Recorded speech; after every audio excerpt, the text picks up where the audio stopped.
കഴിയും മുമ്പ് അപമാനകരമായ പല യൂട്ടേണുകളും സതീശൻ സർക്കാരിന് എടുക്കേണ്ടി വന്നിട്ടുണ്ടെങ്കിലും അവയിൽ നിന്നെല്ലാം വേറിട്ടൊരു യൂട്ടേണിന് അവസരമൊരുക്കിയ സംഭവമായിരുന്നു കശുവണ്ടി അഴിമതി കേസിൽ കൈവന്നത്. 2006 മുതൽ 2015 വരെ കേരളത്തിൽ കശുവണ്ടി സംഭരണത്തിലൂടെ ഖജനാവിന് ചുരുങ്ങിയത് 500 കോടി രൂപ നഷ്ടമായി എന്ന് CBI കണ്ടെത്തിയ കേസിലെ പ്രതികളെ പ്രോസിക്യൂട്ട് ചെയ്യാൻ 10 വർഷമായി പിണറായി സർക്കാർ കൊടുക്കാതിരുന്ന അനുമതി കൊടുക്കാൻ സതീശൻ സർക്കാരിന് കിട്ടിയ അവസരമാണ് തിളക്കം പകരുന്ന ഒരു യൂട്ടേണായി പരിണമിക്കുമായിരുന്നത്. എന്നാൽ അതിനുള്ള ആദ്യ അവസരത്തിൽ പിണറായി സർക്കാരിന്റെ തന്നെ നിലപാട് കൈക്കൊണ്ട് അവസരം പാഴാക്കിയെന്ന് മാത്രമല്ല, അപമാനകരമായ ഒരു യൂട്ടേൺ കൂടി എടുക്കേണ്ടി വരികയും ചെയ്തു. അടിയും കൊണ്ടു വഴിയും മാറി തെറിയും കേട്ടു എന്ന അവസ്ഥ. വെള്ളാപ്പള്ളി നടേശന്റെ മൈക്രോ ഫിനാൻസ് തട്ടിപ്പ് കേസുകളും അത്തരത്തിലുള്ളതാണ്. CPM നേതാവായ VS അച്യുതാനന്ദൻ തുടക്കം കുറിച്ച് കോൺഗ്രസ് നേതാവ് VM സുധീരൻ പിന്തുണ നൽകുന്ന SNDPയിലെ മൈക്രോ ഫൈനാൻസ് തട്ടിപ്പ് കേസും അതിലെ വെള്ളാപ്പള്ളിയുടെ സഹായിയായിരുന്ന KK മഹേശന്റെ ആത്മഹത്യാ കേസും 10 വർഷമായി അന്വേഷണം മരവിച്ച അവസ്ഥയിലായിരുന്നു. കഴിഞ്ഞ നിയമസഭാ തെരഞ്ഞെടുപ്പ് കാലത്ത് വെള്ളാപ്പള്ളി പിണറായിയെ വല്ലാതെ സഹായിച്ചു. അദ്ദേഹം പ്രതിപക്ഷ നേതാവ് VD സതീശനെതിരെ എല്ലാത്തരം പുലഭ്യം പറയുകയും ചെയ്തു. ഈ കേസുകൾ അന്വേഷിക്കാൻ പ്രത്യേക സംഘത്തെ നിയോഗിക്കണമെന്ന് സുധീരൻ സതീശനോട് രേഖാമൂലം ആവശ്യപ്പെട്ടു. ഇവിടെയും രമേശ് പ്രതിയുടെ പക്ഷത്താണ്. ഒരു നടപടിയും ഉണ്ടാകുന്നില്ല. മുഖ്യമന്ത്രി സ്ഥാനത്തേക്കുള്ള മത്സരത്തിൽ സുധീരൻ സതീശന് വേണ്ടി കളിച്ചതുകൊണ്ട് രമേശിനോട് ആവശ്യപ്പെടാനും അടുപ്പം പോരാ. ഏതായാലും ആ കേസുകൾ സംബന്ധിച്ചും ഹൈക്കോടതി ചൂടായിരിക്കുകയാണ്. രമേശിനല്ല ആർക്കും രക്ഷിക്കാനാവാത്ത നിലയിലേക്ക് കാര്യങ്ങൾ നീങ്ങുന്നു. മൈക്രോ ഫിനാൻസ് കേസിൽ തന്നെ തൂക്കിക്കൊല്ലാനൊന്നും പോകുന്നില്ലല്ലോ എന്ന് പണ്ട് നടേശൻ പറഞ്ഞപ്പോൾ തട്ടിപ്പ് കേസുകൾക്ക് ഇന്ത്യൻ ശിക്ഷാ നിയമത്തിൽ വധശിക്ഷയില്ലല്ലോ എന്നായിരുന്നു VS തിരിച്ചടിച്ചത്. തോട്ടണ്ടി കേസിൽ വ്യവസായ സെക്രട്ടറിക്ക് ജൂൺ 22-ന് ഹൈക്കോടതിയിൽ നേരിട്ടെത്തി മാപ്പപേക്ഷിക്കേണ്ടി വന്നു. ജൂലൈ 2-ന് പ്രോസിക്യൂഷൻ അനുമതി നൽകാൻ സർക്കാർ നടപടികൾ ആരംഭിക്കുന്നതായി കോടതിയെ അറിയിച്ചു. ഇതിനായി സർക്കാർ പുറപ്പെടുവിച്ച ഉത്തരവ് ഹൈക്കോടതിയെ അപമാനിക്കുന്നതായിരുന്നു. അതിന്റെ പേരിൽ പുതിയ സെക്രട്ടറിയോട് ജൂലൈ 10 വെള്ളിയാഴ്ച നേരിട്ട് കോടതിയിൽ ഹാജരാകാൻ ഹൈക്കോടതി ഉത്തരവിട്ടു. കോടതിയിൽ ഹാജരായ K ബിജു IAS പ്രോസിക്യൂഷൻ ഉത്തരവിൽ മാപ്പ് പറഞ്ഞു നോക്കിയെങ്കിലും ബിജുവിന്റെ മാപ്പപേക്ഷ കോടതി തള്ളിക്കളയുകയും പുതിയ സത്യവാങ്മൂലം നൽകുകയാണ് വേണ്ടതെന്ന് അറിയിക്കുകയും ചെയ്തു. ഉദ്യോഗസ്ഥർ സർക്കാരിന്റെ ആയുധമാകരുതെന്നും കോടതി മുന്നറിയിപ്പ് നൽകി. സർക്കാർ സെക്രട്ടറിമാർ ഔദ്യോഗിക കാര്യങ്ങളിൽ കോടതിയിൽ നടത്തേണ്ടി വരുന്ന മാപ്പപേക്ഷ ജനാധിപത്യ സംവിധാനത്തിൽ സർക്കാരിന് ഏറെ അപമാനമുണ്ടാക്കുന്ന പ്രവൃത്തിയാണ്. 2006 മുതൽ 2015 വരെയുള്ള കാലത്ത് കേരളത്തിൽ നടന്ന കശുവണ്ടി ഇറക്കുമതി കച്ചവടത്തിൽ അഴിമതി നടത്തിയവരെന്ന് CBI കണ്ടെത്തിയ കോൺഗ്രസിന്റെ പോഷക സംഘടനയായ INTUC-യുടെ നേതാവ് R Chandrasekharan, director KA Ratheesh, contractor Jayamon Joseph എന്നിവരെ പ്രോസിക്യൂട്ട് ചെയ്യാൻ അനുമതി കൊടുക്കാത്തത് എന്തെന്നതാണ് കോടതിയെ അലട്ടുന്ന വിഷയം. ഇപ്പോൾ പ്രതികൾ കോൺഗ്രസുകാരാണെങ്കിലും വിചാരണ നടക്കുന്നത് 2006 മുതലുള്ള കാലത്തെക്കുറിച്ചാണ്. 2011 വരെ CPM ആണ് വ്യവസായ വകുപ്പ് ഭരിച്ചത്. അതായത് കേസിന് രണ്ടു പക്ഷത്തേക്കും വേരോട്ടമുണ്ട്. ഇരുതല വാളാണത്. പ്രതികളെ പ്രോസിക്യൂട്ട് ചെയ്യുന്നതിന് പിണറായി സർക്കാർ 3 വട്ടം അനുമതി നിഷേധിച്ചു. ഹൈക്കോടതിയുടെ കൃത്യമായ മാർഗരേഖ ഉണ്ടായിട്ടും 2025 ഒക്ടോബർ 15-ന് അനുമതി നിഷേധിച്ചുകൊണ്ട് സർക്കാർ എടുത്ത തീരുമാനം ഹൈക്കോടതിയെ വല്ലാതെ ചൊടിപ്പിച്ചു. 2025 നവംബർ 17-ന് കേരള ഹൈക്കോടതി ജഡ്ജി A ബദറുദ്ദീൻ നവംബർ 17-ന് തുറന്ന കോടതിയിൽ ഹൃദയസ്പർശിയായ ഒരു ചോദ്യം ചോദിച്ചു. ഇടതുപക്ഷ സർക്കാർ അധികാരത്തിലിരുന്നാൽ അഴിമതി നടക്കില്ലെന്നാണ് സാധാരണക്കാരുടെ പ്രതീക്ഷ. എന്നാൽ പിണറായി സർക്കാർ അഴിമതിക്കാരെ സംരക്ഷിക്കുന്ന സർക്കാരായി. പ്രതികളെ രക്ഷിക്കാൻ ആരാണ് ശ്രമിക്കുന്നത്? വ്യക്തമായ കേസാണിത്. എന്തേ സർക്കാർ അഴിമതിക്കാർക്കൊപ്പം സഞ്ചരിക്കുന്നു? എന്നിട്ടും സർക്കാരിന്റെ മനസ്സലിഞ്ഞില്ല. അവർ തീരുമാനത്തിൽ ഉറച്ചു നിന്നു. അത് ഉത്തരവായി പുറപ്പെടുവിച്ചതിന് വ്യവസായ വകുപ്പ് സെക്രട്ടറിക്ക് കോടതിയിൽ മാപ്പപേക്ഷ കൊടുക്കേണ്ടി വന്നു. എന്നിട്ടും കുഞ്ഞാലിക്കുട്ടിയുടെ മനസ്സു മാറിയില്ല. ജൂൺ 22-ന് സതീശൻ സർക്കാർ സമർപ്പിച്ച ആദ്യത്തെ മറുപടിയിലും പ്രോസിക്യൂഷൻ വേണ്ട എന്ന നിലപാടെടുത്തു. കോടതി കടുത്ത നടപടികളിലേക്ക് നീങ്ങി. അതോടെ സർക്കാർ നിലപാട് മാറ്റി. പ്രോസിക്യൂഷന് അനുമതി കൊടുക്കാം എന്നായി. എന്നാൽ അനുമതി കൊടുക്കുന്നതിന് പുതിയ വ്യവസായ സെക്രട്ടറി പിജു ജൂലൈ 2-ന് പുറപ്പെടുവിച്ച ഉത്തരവ് കോടതിയെ പരിഹസിക്കുന്നതായി. അപകടം മണത്ത അഡ്വക്കേറ്റ് ജനറൽ ജൂലൈ 2-ന് സർക്കാരിന്റെ നിലപാട് പറഞ്ഞതല്ലാതെ ഉത്തരവ് കോടതിയിൽ കാണിച്ചില്ല. ഉത്തരവ് ജൂലൈ 8-ന് കോടതിയിൽ ഹാജരാക്കി. അത് പുതിയ ഉത്തരവായിരുന്നു. ഇതോടെ കേസിലെ പ്രതികൾക്കെതിരെ CBIക്ക് പ്രോസിക്യൂഷൻ നടപടികൾ ആരംഭിക്കാം. ജൂലൈ 2-ന് കോടതിയിൽ ഹാജരാക്കാതിരുന്ന പഴയ ഉത്തരവ് പ്രതി ചന്ദ്രശേഖരൻ അന്ന് തന്നെ പത്രസമ്മേളനത്തിൽ പ്രസിദ്ധീകരിച്ചു.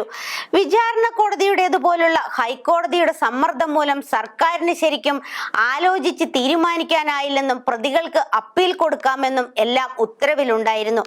കേസിലെ പ്രതിയാണോ ആ ഉത്തരവ് തയ്യാറാക്കിയത്? ജൂലൈ 8-ന് തുറന്ന കോടതിയിൽ ജസ്റ്റിസ് ബദറുദ്ദീൻ ചോദിച്ചു. കോടതിയലക്ഷ്യ കേസിൽ ഹൈക്കോടതി വിചാരണ കോടതിയാണെന്ന് അറിയില്ലേ? അദ്ദേഹം സർക്കാരിനെ ശരിക്കും കുറ്റപ്പെടുത്തി.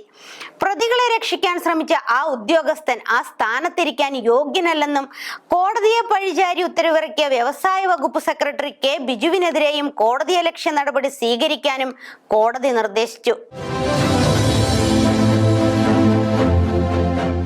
2014-ൽ കോൺഗ്രസ് നേതാവായ കടകംപള്ളി മനോജ് എന്ന INTUC പ്രവർത്തകനാണ് കശുവണ്ടി വികസന കോർപ്പറേഷൻ ചെയർമാൻ എന്ന നിലയിൽ ചന്ദ്രശേഖരൻ കാണിക്കുന്ന അഴിമതികളെ കുറിച്ച് അന്വേഷിക്കണമെന്ന ഹർജിയുമായി ഹൈക്കോടതിയെ സമീപിച്ചത്.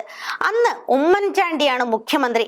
ആഭ്യന്തരമന്ത്രി രമേശ് ചെന്നിത്തലയുടെ നോമിനിയായിട്ടാണ് ചന്ദ്രശേഖരൻ കശുവണ്ടി കോർപ്പറേഷൻ തലവനായത്. ചന്ദ്രശേഖരനും രമേശും കുഞ്ഞാലിക്കുട്ടിയും ചേർന്ന് കശുവണ്ടി കോർപ്പറേഷനിൽ നല്ല കൊയ്ത്താണ് നടത്തിയതെന്ന് മനോജ് ആരോപിച്ചു. VS അച്യുതാനന്ദൻ മന്ത്രിസഭയുടെ വ്യവസായ മന്ത്രിയായിരുന്ന ഇളമരം കരീമിന്റെ കാലത്ത് കൊയ്ത്ത് തുടർന്നു എന്നതാണ് കൂടുതൽ സത്യം. ചന്ദ്രശേഖരനും ബന്ധുവായ MD KA രതീഷും കൂടി കശുവണ്ടി കച്ചവടത്തിൽ വലിയ അഴിമതി നടത്തുന്നു എന്ന് മനോജ് ചൂണ്ടിക്കാണിച്ചു. 10 വർഷത്തിനിടെ കച്ചവടത്തിലൂടെ 900 കോടി രൂപയുടെ തട്ടിപ്പ് നടത്തിയെന്നായിരുന്നു മനോജിന്റെ ആരോപണം. ഇളമരം കരീം വ്യവസായ മന്ത്രിയായിരിക്കുന്ന കാലത്തും രതീഷ് ആയിരുന്നു MD. ചന്ദ്രശേഖരന്റെ കാലത്ത് തന്നെ 600 കോടിയുടെ അഴിമതി നടന്നതായി മനോജ് ആരോപിച്ചു.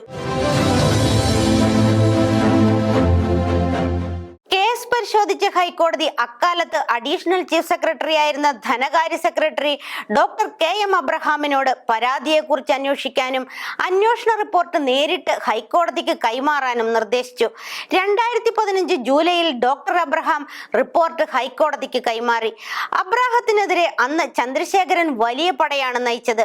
അബ്രാഹത്തിനെതിരെ ചന്ദ്രശേഖരൻ മാനനഷ്ട കേസ് കൊടുക്കുമെന്ന് വക്കീൽ നോട്ടീസ് അയച്ചു. കൂടാതെ അബ്രാഹത്തിനെതിരെ തുറന്ന പോരാട്ടം തന്നെ നടത്തി. പിന്തുണയുമായി ആദ്യം എത്തിയത് CITUവിന്റെ പ്രമുഖ നേതാവ് ആനത്തലവട്ടമാനന്ദനായിരുന്നു. പിന്നീട് ഇളമരം കരീം, പിണറായി വിജയൻ വരെയുള്ളവർ സമരപ്പന്തലിലെത്തി. പിൽക്കാലത്ത് ഉമ്മൻചാണ്ടി സർക്കാരിന്റെ കാലത്ത് കോൺഗ്രസ് നേതാവായി ചന്ദ്രശേഖരൻ നടത്തിയ തട്ടിപ്പിനെ കുറിച്ച് കേസ് രജിസ്റ്റർ ചെയ്യേണ്ടതില്ല എന്ന് പിണറായി സർക്കാർ തീരുമാനിച്ചു. അബ്രാഹത്തിന്റെ റിപ്പോർട്ടിൽ ഉണ്ടായിരുന്നത് ഞെട്ടിപ്പിക്കുന്ന തട്ടിപ്പ് വിവരങ്ങളാണ്. റിപ്പോർട്ടിന്റെ അടിസ്ഥാനത്തിൽ ഹൈക്കോടതി കേസന്വേഷണം CBIക്ക് വിട്ടു. ഗുണനിലവാരമില്ലാത്ത തോട്ടണ്ടി ഇറക്കുമതി നടത്തി കോർപ്പറേഷൻ 600 കോടി രൂപയുടെ ക്രമക്കേട് നടത്തിയെന്ന് CBI കണ്ടെത്തി. MD Ratheesh, chairman Chandrasekharan, contractor Jaimon Joseph എന്നിവരെ 1, 2, 3 പ്രതികളാക്കി കേസ് രജിസ്റ്റർ ചെയ്തു. 2006 മുതൽ 2011 വരെ ചെയർമാനായിരുന്ന CPM നേതാവ് കാസിം നിര്യാതനായതുകൊണ്ട് പ്രതിപ്പട്ടികയിൽ ഉണ്ടായില്ല. ഇവരെ പ്രോസിക്യൂട്ട് ചെയ്യാൻ പക്ഷേ സർക്കാർ തടസ്സമുണ്ടാക്കി. 2015 സെപ്റ്റംബർ 23-ന് ഹൈക്കോടതി CBIക്ക് വിട്ട കേസാണിത്. 2016 ജൂലൈ 27-ന് CBI കേസ് രജിസ്റ്റർ ചെയ്തു. 2006 മുതൽ 2011 വരെ ചെയർമാനായിരുന്ന EA കാസിം, 2012 മുതൽ 15 വരെ ചെയർമാനായിരുന്ന R ചന്ദ്രശേഖരൻ, 2005 മുതൽ 15 വരെ കോർപ്പറേഷന്റെ MD ആയിരുന്ന KA രതീഷ്, ഇടപാടുകാരൻ ജെയ്മോൻ ജോസഫ് എന്നിവരെ പ്രതികളാക്കി CBI കേസ് രജിസ്റ്റർ ചെയ്തു. 2006 6 മുതൽ 15 വരെ നടന്ന കശുവണ്ടി കച്ചവടത്തിൽ 600 കോടിയുടെ അഴിമതി നടന്നതായി CBI കണ്ടെത്തി. എന്നാൽ ഒന്നാം പിണറായി സർക്കാർ കേസിന് പ്രോസിക്യൂഷൻ അനുമതി നിഷേധിച്ചു. എങ്കിലും CBI ഫൈനൽ റിപ്പോർട്ട് തിരുവനന്തപുരത്തെ CBI കോടതിയിൽ സമർപ്പിച്ചു. അവിടെ നിന്നും വിചാരണയ്ക്കായി CBI കോടതി ചീഫ് ജുഡീഷ്യൽ മജിസ്ട്രേറ്റിന് അയച്ചു. കേസ് റദ്ദാക്കണമെന്നാവശ്യപ്പെട്ട് ചന്ദ്രശേഖരൻ ഹൈക്കോടതിയെ സമീപിച്ചു. വിശദമായ വാദത്തിന് ശേഷം ജഡ്ജി കൗസർ എടപ്പകത്ത് സർക്കാർ തീരുമാനം റദ്ദാക്കി. അതിനെതിരെ ചന്ദ്രശേഖരനും രതീഷും 2024 ജൂലൈ 24 സുപ്രീം കോടതിയെ സമീപിച്ചു.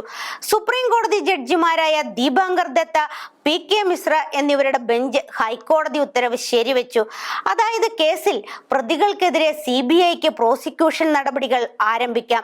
ഇടതുമുന്നണിയെയും വലതുമുന്നണിയെയും ഒന്നുപോലെ ആശങ്കപ്പെടുത്തിയ ഒന്നാണ് കുപ്രസിദ്ധമായ കശുവണ്ടി കച്ചവട കേസിൽ ഉണ്ടായ സുപ്രീം കോടതി വിധി. ഇക്കാലത്ത് കേരളത്തിലെ വ്യവസായ മന്ത്രിമാരായിരുന്ന ഇളമരം കരീമും PK കുഞ്ഞാലിക്കുട്ടിയും അടക്കമുള്ളവർ ഭയപ്പെടേണ്ട ഡെമോക്രേസിന്റെ വാളാണ് ഈ കേസ്. കേസിലെ പ്രധാന പ്രതികൾ INTUC നേതാവായ R ചന്ദ്രശേഖരനും 2005 മുതൽ 15 വരെ കോർപ്പറേഷൻ MD ആയിരുന്ന KA രതീഷും ഇടപാടുകാരൻ ജെയ്മോൻ ജോസഫുമാണെങ്കിലും 2006 മുതൽ 2011 വരെ ചെയർമാനായിരുന്ന EA കാസിമും CBI രജിസ്റ്റർ ചെയ്ത കേസിൽ പ്രതിയായിരുന്നു. കോൺഗ്രസ് നേതാവായ ചന്ദ്രശേഖരൻ നടത്തിയ തട്ടിപ്പിനെ കുറിച്ച് കേസ് രജിസ്റ്റർ ചെയ്യേണ്ടതില്ലെന്നും പ്രതികളെ പ്രോസിക്യൂട്ട് ചെയ്യേണ്ടതില്ല എന്നും പിണറായി സർക്കാർ തീരുമാനിച്ചു. കശുവണ്ടി ഇടപാടിൽ നടപടിക്രമങ്ങളിലെ വീഴ്ചയാണ് CBI ചൂണ്ടിക്കാണിച്ചതെന്നും അതിൽ തെറ്റായ ഉദ്ദേശമോ പദവിയുടെ ദുരുപയോഗമോ നടന്നിട്ടില്ലെന്നും എന്തെങ്കിലും നേട്ടം ഉണ്ടാക്കിയതായോ പറയാനാവില്ല എന്നുമാണ് സർക്കാർ വാദം. 1996 സർക്കാർ ഉത്തരവ് പ്രകാരം കശുവണ്ടി കോർപ്പറേഷനും കാപ്പക്സിനും തോട്ടണ്ടി വാങ്ങാനും ഇറക്കുമതി ചെയ്യാനും അധികാരമുണ്ട്. 2007 വരെ ഇത് തുടരാമായിരുന്നു. സെൻട്രൽ വിജിലൻസ് കമ്മീഷന്റെ സ്റ്റോർ പർച്ചേസ് മാനുവൽ ഇവിടെ ബാധകമല്ലെന്നും സർക്കാർ പറയുന്നു. നടപടിക്രമങ്ങൾ പാലിച്ചില്ലെന്ന വാദവും ശരിയല്ലെന്ന് സർക്കാർ പറയുന്നു. കശുവണ്ടി എല്ലാ കാലത്തും ലഭ്യമാകുന്ന ഒന്നല്ല. അതുകൊണ്ട് ലഭ്യമാകുന്ന കാലത്ത് 1 വർഷത്തേക്ക് ആകെ വേണ്ട തോട്ടണ്ടി സംഭരിക്കേണ്ടതുണ്ട്. അസംസ്കൃത വസ്തു ഉറപ്പാക്കാൻ കോർപ്പറേഷന്റെ ഡയറക്ടർ ബോർഡ് എടുത്ത തീരുമാനപ്രകാരം ടെൻഡർ വിളിച്ചാണ് എല്ലാ ഇടപാടും നടത്തിയത് എന്ന് സർക്കാർ ന്യായീകരിക്കുന്നു. ബോർഡ് ചുമതലപ്പെടുത്തിയ പ്രകാരമാണ് അന്നത്തെ ചെയർമാനും MDയും കരാറിൽ ഒപ്പിട്ടത്. അതുകൊണ്ട് അന്നത്തെ ചെയർമാനെയും MDയെയും പ്രോസിക്യൂട്ട് ചെയ്യേണ്ടതില്ല എന്ന ധീരമായ തീരുമാനം സർക്കാർ കൈക്കൊണ്ടു. എന്നാൽ കോടതി ഈ വാദങ്ങളൊന്നും അംഗീകരിച്ചില്ല. അഴിമതി നടന്നു എന്ന നിലപാടിൽ തന്നെയാണ് കോടതി. പ്രോസിക്യൂഷന് അനുമതി കൊടുക്കണമെന്നും കോടതി വ്യക്തമാക്കുന്നു. മനോജ് ഹൈക്കോടതിയെ സമീപിച്ചു. ഹൈക്കോടതി അനുമതി നൽകാൻ ഉത്തരവായി. സർക്കാർ കൂട്ടാക്കിയില്ല. പ്രതികളെ പ്രോസിക്യൂട്ട് ചെയ്യുന്നതിന് സർക്കാർ 3 വട്ടം അനുമതി നിഷേധിച്ചു. 2020 ഒക്ടോബർ 15-നും 2025 മാർച്ച് 25-നും 2025 ഒക്ടോബർ 28-നും അനുമതി നിഷേധിച്ചു. കോടതി അലക്ഷ്യ നടപടി ആരംഭിച്ചു. എന്നിട്ടും പിണറായി വിട്ടില്ല. അതായത് ഒളിക്കാൻ ഏറെയുണ്ടെന്ന്. ഇതിനിടെ 2026 VD സതീശൻ സർക്കാർ വന്നു. ജൂൺ 22-ന് പുതിയ സർക്കാരും പ്രോസിക്യൂഷൻ ആവശ്യമില്ലെന്ന് കോടതിയെ ധരിപ്പിച്ചു. കോടതി ക്ഷുഭിതനായി. അങ്ങനെയാണ് പ്രോസിക്യൂഷൻ അനുമതി നൽകാൻ നടപടി സ്വീകരിക്കുന്നത്. CBI നടത്തിയ അന്വേഷണത്തെ തുടർന്ന് കശുവണ്ടി കോർപ്പറേഷൻ MD പദവിയിൽ നിന്നും പുറത്താക്കപ്പെട്ട രതീഷിന് കൊച്ചിയിൽ കേരള സ്റ്റേറ്റ് എന്റർപ്രൈസസിൽ കുഞ്ഞാലിക്കുട്ടി നിയമനം കൊടുത്തു. ഒന്നാം പിണറായി മന്ത്രിസഭയിൽ വ്യവസായ മന്ത്രിയായ EP ജയരാജൻ കോൺഗ്രസുകാരനായ രതീഷിന്റെ നിയമനം റദ്ദാക്കി. എന്നാൽ ജയരാജൻ രാജിവെച്ച് പകരം വന്ന MC മൊയ്തീൻ രതീഷിന് പദവി തിരിച്ചുകൊടുത്തു. തിരിച്ചെത്തിയ ജയരാജൻ രതീഷിനെ വീണ്ടും പുറത്താക്കി. രതീഷ് ഹൈക്കോടതി ഉത്തരവോടെ വീണ്ടും തിരിച്ചെത്തി. ഇപ്പോൾ ഖാദി ബോർഡിൽ MD ആയി തുടരുന്നു. അഴിമതി കേസിൽ വിചാരണ നേരിടുന്ന ഒരാൾ നിയമിക്കപ്പെട്ടത് തന്നെ അത്ഭുതമാണ്. ഖാദി ബോർഡിലെത്തിയ അദ്ദേഹം സ്വന്തം ശമ്പളം ഇരട്ടിയാക്കി. സർക്കാർ സമ്മതിക്കുകയും ചെയ്തു. കോടതി വിധിയിലൂടെ തിരിച്ചു കയറിയ ഉദ്യോഗസ്ഥനോട് ഔദാര്യം കാണിക്കേണ്ടി വന്നത് എല്ലാവരെയും അത്ഭുതപ്പെടുത്തി. സുപ്രീം കോടതി വിധിയിലൂടെ സംസ്ഥാന പോലീസ് മേധാവിയായി തിരിച്ചു കയറിയ സെൻകുമാറിന് ലഭിച്ച സ്വീകരണം കണ്ടവരാണല്ലോ കേരളത്തിലെ ജനം.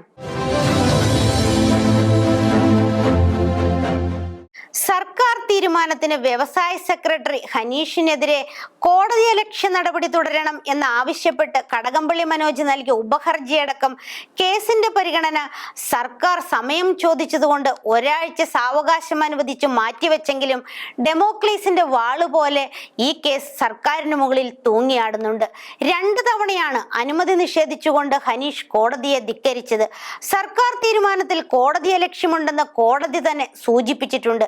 ജൂൺ 22-ന് ഹൈക്കോടതിയിൽ നേരിട്ടെത്തി ഹനീഷ് മാപ്പപേക്ഷ നൽകി. ജൂൺ 8-ന് തന്നെ സ്ഥലം മാറ്റിയെന്നും തനിക്ക് തീരുമാനമെടുക്കാൻ ആവില്ലെന്നും ഹനീഷ് കോടതിയെ അറിയിച്ചു.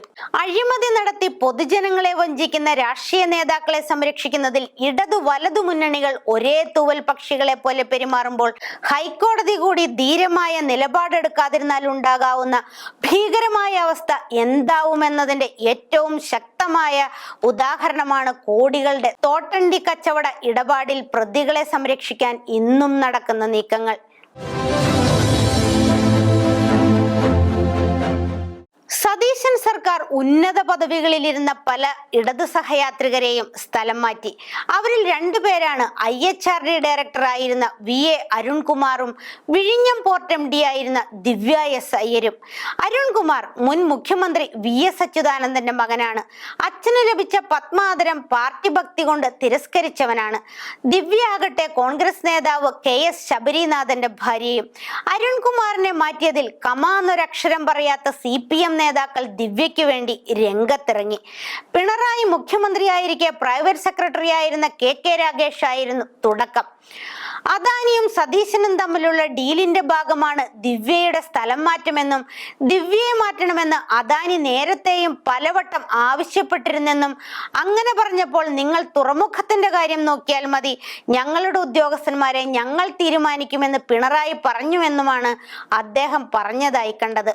അദാനിക്കുള്ള വിഴിഞ്ഞം തുറമുഖത്തിന്റെ ഓഹരിയുടെ 49% MSC എന്ന അന്തർദേശീയ കപ്പൽ കമ്പനി വാങ്ങാൻ കരാറായതായുള്ള വാർത്തകൾക്ക് പിന്നാലെ CPM ഉയർത്തിക്കൊണ്ടുവരാൻ ലക്ഷ്യം വെക്കുന്ന എന്തോ നിഗൂഢതയുടെ ഭാഗമായി അവർ ദിവ്യയുടെ സ്ഥലം മാറ്റത്തെയും മാറ്റാൻ നോക്കുന്നു. സത്യമറിയാൻ കാത്തിരിക്കണം. സതീശൻ വിട്ടില്ല. CPM കണ്ണൂർ ജില്ലാ സെക്രട്ടറിക്ക് എന്തേ വിഴിഞ്ഞം തുറമുഖ കാര്യത്തിൽ ഇത്ര താല്പര്യം, എന്നെ കൊണ്ടൊന്നും പറയിക്കരുത് എന്ന് അദ്ദേഹം ചോദിച്ചു. 2025 ഏപ്രിൽ 15-ന് KK രാഗേഷ് പിണറായിയുടെ സ്റ്റാഫിൽ നിന്നും മാറി കണ്ണൂർ ജില്ലാ സെക്രട്ടറി ആയപ്പോൾ അക്കാലത്ത് വിഴിഞ്ഞം MD ആയിരുന്ന ദിവ്യ S അയ്യർ സോഷ്യൽ മീഡിയയിൽ എഴുതിയത് വീണ്ടും ഉയർന്നു വന്നു. കർണന് പോലും അസൂയ തോന്നുന്ന വിധം ഈ KKR കവചം. ഇക്കഴിഞ്ഞ 3 വർഷങ്ങൾ അദ്ദേഹത്തിന്റെ ഔദ്യോഗിക ജീവിതം മുന്നിൽ നിന്ന് വീക്ഷിച്ച് എനിക്ക് ഒപ്പിയെടുക്കാൻ സാധിച്ച പാഠങ്ങൾ നിരവധിയുണ്ട്. മികച്ച ആദരവ് തന്നു. ലോകത്താകമാനം അധികാരത്തിന്റെ ഇടനാഴികളിൽ പൊലിയുന്ന പുണ്യമാണിത്. അനവധി ഗുണങ്ങളുണ്ട്. വിശ്വസ്തയുടെ ഒരു പാഠപുസ്തകം, കഠിനാധ്വാനത്തിന്റെ ഒരു മഷിക്കൂട്. ദിവ്യയുടെ വാക്കുകളെ അന്ന് യൂത്ത് കോൺഗ്രസുകാർ അപലപിച്ചു. യൂത്ത് കോൺഗ്രസ് കണ്ണൂർ ജില്ലാ പ്രസിഡന്റ് വിജിൽ മോഹൻ പറഞ്ഞു, ദിവ്യ ശമ്പളം വാങ്ങുന്നത് സർക്കാരിൽ നിന്നാണ്, AKG സെന്ററിൽ നിന്നല്ല. വിമർശനങ്ങൾ ശക്തമായപ്പോൾ മുഖ്യമന്ത്രി പിണറായി തന്നെ രംഗത്തിറങ്ങി. ഭാര്യ ഭർത്താവിന്റെ രാഷ്ട്രീയ ലൈൻ സ്വീകരിക്കണമെന്നതൊക്കെ പഴയ പുരുഷാധിപത്യത്തിന്റെ ബാക്കി പത്രങ്ങളാണ്, പിണറായി പറഞ്ഞു. TVയെ ഉപേക്ഷിച്ച ഗൗരിയമ്മയായിരുന്നിരിക്കണം പിണറായിയുടെ മനസ്സിൽ. ദിവ്യയ്ക്ക് CPM സംരക്ഷണം കിട്ടിയെന്നത് സത്യമാണ്.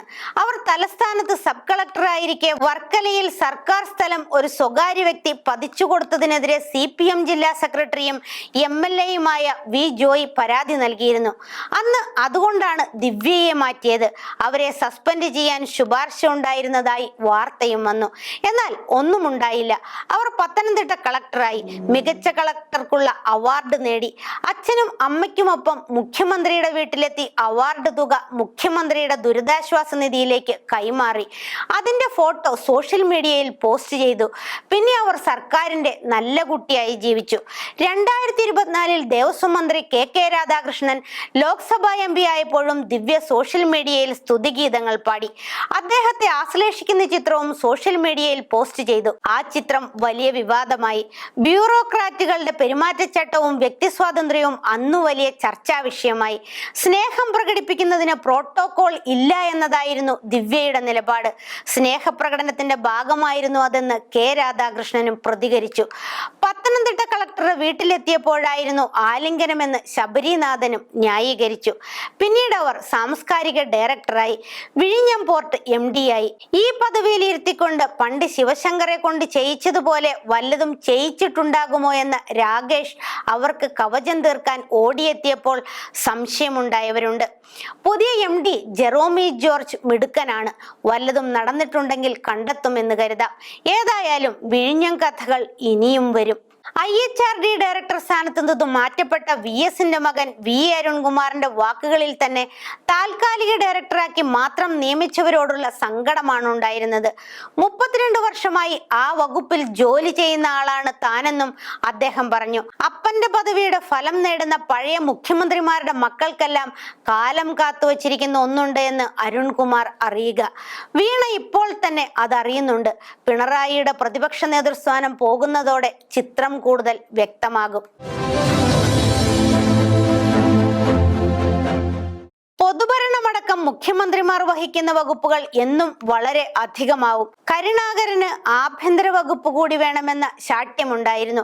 അതിനാണ് 1987 വയലാർ രവിയിൽ നിന്നും അദ്ദേഹം ആ വകുപ്പ് പിടിച്ചു വാങ്ങിയത്. സ്വതന്ത്ര ഇന്ത്യയിൽ സർദാർ പട്ടേൽ വഹിച്ച വകുപ്പായതുകൊണ്ട് ആഭ്യന്തര വകുപ്പ് മന്ത്രിസഭയിലെ രണ്ടാമന്റെ വകുപ്പായി. വാസ്തവത്തിൽ എല്ലാ വകുപ്പിലും ഇടപെടാവുന്ന ധനകാര്യമാണ് രണ്ടാമത്തെ വകുപ്പ്. 1987 ശേഷം ഉണ്ടായ മന്ത്രിസഭകളിൽ ആഭ്യന്തരം കിട്ടാത്ത ഏക മുഖ്യൻ VS ആയിരുന്നു.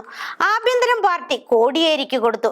അതിനുശേഷം വന്ന സർക്കാരുകളിലും മുഖ്യമന്ത്രിയാണ് ആഭ്യന്തരം വഹിച്ചത്. 2011 ഉമ്മൻചാണ്ടി മന്ത്രിസഭയിൽ താക്കോൽ സ്ഥാനം നേടി വന്ന രമേശ് ചെന്നിത്തല ആഭ്യന്തരം പിടിച്ചെടുത്തു. 2016 മുതൽ പിണറായിയാണ് ആഭ്യന്തരമന്ത്രി. 2026 സതീശനും കിട്ടിയില്ല ആഭ്യന്തരം, പകരം ധനകാര്യം കിട്ടി. അദ്ദേഹം തന്നെ തുറമുഖ വകുപ്പും വഹിക്കുന്നു. സതീശൻ തുറമുഖ വകുപ്പ് എടുത്തതിനെതിരെ ആരോപണം ഉന്നയിച്ചവരോട് സതീശൻ ചോദിക്കുന്നു, 2016 മുതൽ പിണറായി IT എടുത്തത് എന്തിനായിരുന്നു? 2006 മുഖ്യമന്ത്രി VS ആണ് IT വകുപ്പ് ഭരിച്ചതെന്നായിരുന്നു മറുപടി. അന്ന് VSൽ നിന്നും നല്ല വകുപ്പുകളെല്ലാം പിടിച്ചെടുത്ത് പിണറായിയുടെ വിശ്വസ്തർക്ക് കൊടുത്ത പാർട്ടി മുഖ്യന് കൊടുത്ത ആർക്കും വേണ്ടാത്ത വകുപ്പുകളിലൊന്നായിരുന്നു IT. VSും ഉപദേഷ്ടാവ് ജോസഫ് മാത്യുവും ചേർന്ന് പലതും ചെയ്യുന്നത് കണ്ടപ്പോൾ അസൂയ മൂത്ത് ജോസഫ് മാത്യുവിനെ പാർട്ടി ഓടിച്ചു. 2016 പിണറായി വന്നപ്പോൾ ശിവശങ്കറിനെ IT സെക്രട്ടറിയാക്കി പലതും ചെയ്തു. സ്പ്രിംഗ്ലർ ഇടപാട് പോലെ പലതും. അതെല്ലാം അന്വേഷിക്കാനും ഈ വിവാദം ഇടയാക്കിയാൽ നല്ലത്. ഇനി UDFൽ ITക്ക് വേണ്ടി ലീഗ് വലിയ പോരാട്ടം നടത്തിയിട്ടുണ്ട്. ആന്റണി മന്ത്രിസഭയുടെ കാലത്ത് നന്നായി പോരാടിയാണ് ലീഗ് IT സ്വന്തമാക്കിയത്. വിഴിഞ്ഞം വരുന്നതുവരെ മന്ത്രിസഭയിലെ ഏറ്റവും ചെറിയ പാർട്ടിക്ക് കിട്ടിയിരുന്ന വകുപ്പാണ് തുറമുഖം. AK ആന്റണിയുടെ കാലത്ത് CMBക്കായിരുന്നു വകുപ്പ്. MV രാഘവൻ തുറമുഖ മന്ത്രിയായി. VSന്റെ കാലത്ത് കേരള കോൺഗ്രസ് ലയനവിരുദ്ധ വിഭാഗത്തിലെ V സുരേന്ദ്രൻ Pക്കായി വകുപ്പ്. ഉമ്മൻചാണ്ടിയുടെ കാലത്ത് വിഴിഞ്ഞം തുടങ്ങുമ്പോൾ മുഖ്യന്റെ വിശ്വസ്തൻ K ബാബു തുറമുഖ മന്ത്രിയായി. ഒന്നാം പിണറായി മന്ത്രിസഭയിൽ രാമചന്ദ്രൻ കടന്നപ്പള്ളിക്കായിരുന്നു തുറമുഖം.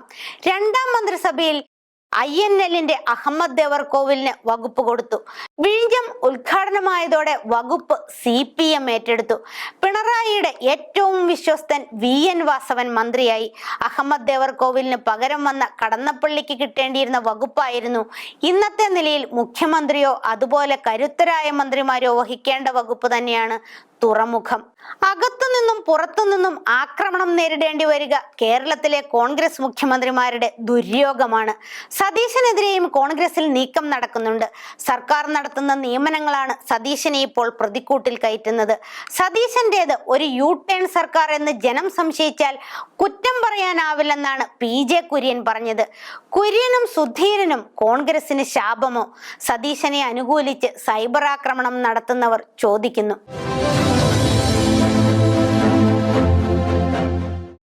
ഇടതുമുന്നണിയിൽ കോൺഗ്രസ് എസിലെ കടന്നപ്പള്ളിയും NCP-എസിലെ AK ശശീന്ദ്രനും തോമസ് കെ തോമസും ലയിക്കാൻ പോവുകയാണ്.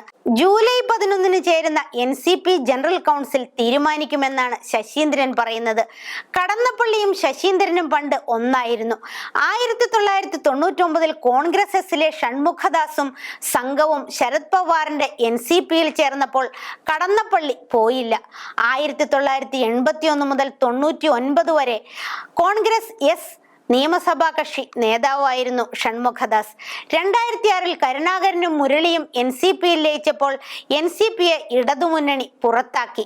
അന്ന് വൈക്കം വിശ്വനായിരുന്നു കൺവീനർ. 2012 കരുണാകരനും മുരളിയും പാർട്ടി വിട്ടപ്പോൾ ഷൺമുഖദാസ് NCP പ്രസിഡന്റായി. അതോടെ അവരെ ഇടതുമുന്നണി തിരിച്ചെടുത്തു. പുതിയ പാർട്ടിയിൽ മാത്യു ടി തോമസിന്റെ ഇന്ത്യൻ സോഷ്യലിസ്റ്റ് ജനതാദളും ലയിക്കുമോ എന്ന് സംശയമുണ്ട്. 2026 കോഴിക്കോട് ലോക്സഭാ സീറ്റ് മുഹമ്മദ് റിയാസിന് കൊടുക്കാൻ CPM പിടിച്ചെടുത്തതിൽ പ്രതിഷേധിച്ച് 2009 ജനതാദൾ പ്രസിഡന്റ് വീരേന്ദ്രകുമാർ ഇടതുമുന്നണി വിട്ടു. അതിന്റെ ഭാഗമായി 2009 മാർച്ച് 17 മാത്യു ടി തോമസ് മന്ത്രിസ്ഥാനം രാജിവെച്ചു. പക്ഷേ വീരൻ വലതുമുന്നണിയിൽ പോയപ്പോൾ ജനതാദളായി ഇടത്തു തന്നെ നിന്നു. 2018 വീരൻ ഇടത്തേക്ക് തിരിച്ചു വന്നു. ജനതാദൾ BJP മുന്നണിയുടെ ഭാഗമായപ്പോൾ മാത്യു ടിയും സംഘവും ഇന്ത്യൻ സോഷ്യലിസ്റ്റ് ജനതാദൾ ഉണ്ടാക്കി. ആർക്കും 2026 നിയമസഭയിൽ പ്രാതിനിധ്യമില്ല. INL വിട്ട AP അബ്ദുൾ വഹാബിന്റെ നാഷണൽ ലീഗ് പുതിയ കൂട്ടായ്മയിൽ ചേരുമെന്നാണ് വാർത്ത. ഇങ്ങനെ വാർത്തയുണ്ടാക്കാനാവും, പക്ഷെ ഒന്നിച്ചു പ്രവർത്തിക്കാനാണ് വിഷമം.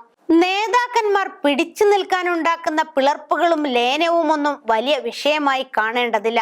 എങ്കിലും ബാലകൃഷ്ണപിള്ളയുടെ മക്കൾ തമ്മിൽ എത്തിച്ചേർന്ന യോജിപ്പ് നല്ലതാണ് അവരുടെ കുടുംബത്തിന്. വലതുമുന്നണിയിൽ ഷൊർണൂർ MLA ആയിരുന്ന PK ശശിയുടെ ഡെമോക്രാറ്റിക് മാർക്സിസ്റ്റ് ഫ്രണ്ട് CP ജോണിന്റെ CMP-യിൽ ലയിച്ചു. ശശിയും ജോണും കളിക്കുന്നവരാണ്. അതുകൊണ്ട് നല്ല കളി ഉണ്ടാവാനിടയുണ്ട്. വിവരാവകാശ കമ്മീഷണറായി ഒരു മാധ്യമ പ്രവർത്തകൻ ഉണ്ടായാലുള്ള ഗുണമാണ് സോണിച്ചൻ P. ജോസഫിന്റെ 2 ഉത്തരവുകൾ കാണിച്ചു തരുന്നത്. PSC-യിലെ തട്ടിപ്പ് സംബന്ധിച്ച രേഖകൾ പരീക്ഷ എഴുതിയവർക്ക് കൊടുക്കണമെന്നതാണ് സോണിച്ചന്റെ പുത്തൻ ഉത്തരവ്. സർക്കാർ വർഷങ്ങളോളം ഒളിച്ചുവെച്ച സിനിമാക്കാരെ കുറിച്ച് ഹേമ കമ്മിറ്റി റിപ്പോർട്ട് പ്രസിദ്ധീകരിക്കണമെന്നതും സോണിച്ചന്റെ ഉത്തരവായിരുന്നു. Well done Sonichan. ഷീലോഹന്റെ കാഴ്ചകൾ ഇനി അടുത്ത ആഴ്ച.